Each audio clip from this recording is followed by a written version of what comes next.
Els diàlegs amb un gofre pretenen ser una trobada d'intercanvi d'idees duint gent habitualment és de la península, catedràtics, professors, gent que té una rellevància intel·lectual, per tal de divendres oferir una conferència oberta en es pública a la biblioteca, de tal manera que pugui venir tothom, i dissabte es fa una reunió amb un gofre amb un grup selecte de persones. Quan dic selecte me refereix que seleccionats, de professionals que puguin intervenir, interpel·lar el conferenciant i del qual després s'extreu un informe amb les conclusions de la reunió i que es penja a la web, també a disposició de tot el públic una altra vegada.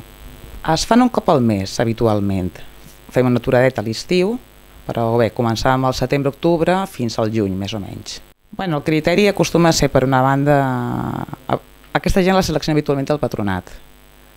El patronat té unes relacions amb X persones molt interessants que li permeten arribar a professors i gent molt important.